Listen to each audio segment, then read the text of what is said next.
Thank you, first of all, for having me on Republic. It's an honor and a privilege. Well, as regards your question about what has changed within the last 2 days, I would say that lots has changed in the last 12 days. You see that once Trump and the Iranians were into nuclear talks, that was 2 months, a little more than 2 months back. Trump had given the Iranians good about 60 days to think and come onto the negotiating table. Unfortunately, Iran did not do so for whatever reasons they may have had. So on the 61st day, Israelis were told to attack Iran, and they were told by the Americans. There's no doubt about that, because without the American support, Israel would not have got into this war in the manner that they have done.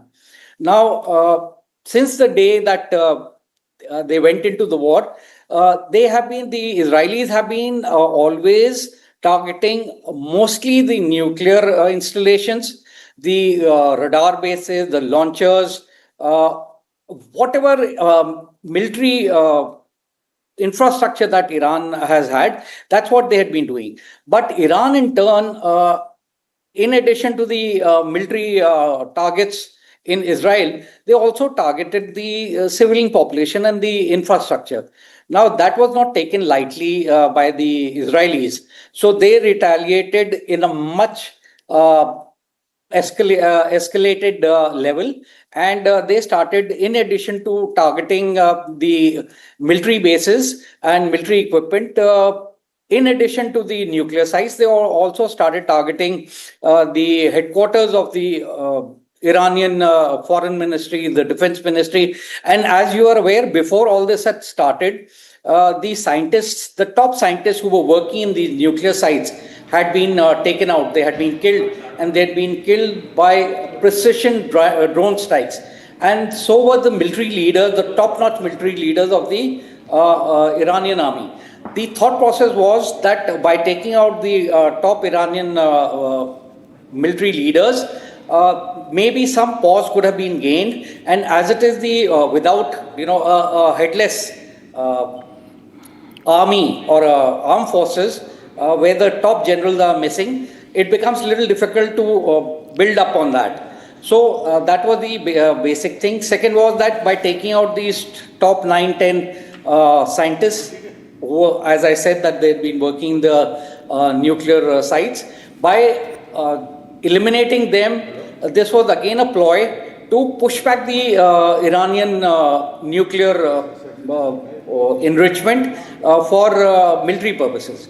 So this had been going on. And now, as you see that in last 2 days, things have changed, because again, President Trump had given 15 days time. And somehow I had a feeling that this is just, a kind of they were playing with the minds of the Iranians. And for sure, within 2 days, they have gone ahead and they did what they did yesterday at night. And the 3 of the main Iranian enrichment uranium plants and facilities were targeted. You're well aware that it was Fordo, which is considered a fortress, and Natanz and Ifsan. Now, Fordo was very, very critical from the point of view of the Americans as well as the Israelis. But there is something which is very surprising. See, the entire history of the nuclear establishment or the nuclear site in Fordo is there out in the open domain. You open up anywhere and you get the news as to what it is all about. So the Americans and the Israelis were absolutely aware that this is a heavily fortified place, where it goes down till 300 feet under the surface of the earth, and lots of concrete and other things have been placed there. So it is kind of impregnable. despite knowing all this, I fail to understand why has the United States of America delayed what they did. They once they knew that what is expected and there. So in the beginning itself they should have gone ahead. They had already given Iran 60 days to work and come back, which they didn't. So in the beginning of the war, that is what I feel, that the Americans, rather than getting in now, should have got in then. And so much of destruction that has taken place on the infrastructure, loss of lives. It's been absolute chaos, if you see, for the last 11 days, 12 days. That there has been no let up in the shelling through missiles, through drones. There's been no let up even for a limited period. There's been no pause between the two countries. It is, you see a set of missiles being fired by the Iranians towards the Israelis, and the Israelis retaliate with drones, with missiles, or their Air Force. Now, Air Force has gained absolute superiority in the initial phases of this conflict over the Iranian airspace. That was because the Iranian Air Force hardly exists. They have 1970 vintage aircraft, which are actually redundant in today's environment of the high-tech aircraft that are fighter aircraft that are available. So now, when America decided to go in with the airstrikes through the B-2 bombers, the airspace over the Iranian airspace was absolutely clear. Though when these B-2 bombers were flying towards Iran, the American fighter aircrafts were flying ahead of them and sanitizing the area. They carried out suppressive fire so that the Iranians missile batteries and all are made to dig in, but not retaliate.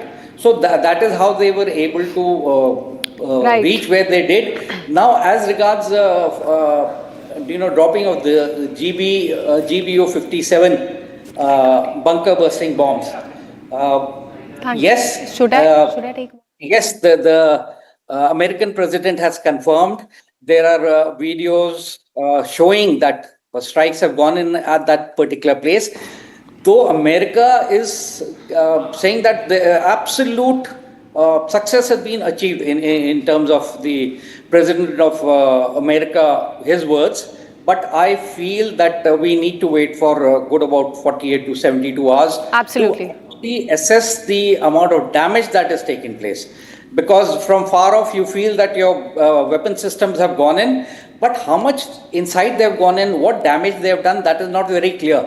And that will only emerge. Absolutely. Absolutely. And also with Donald Trump warning Iran that it must not retaliate, it remains to be seen how, when and whether Iran retaliates as far as US assets are concerned. Thank you so much, Brigadier Khanna, for speaking to Republic.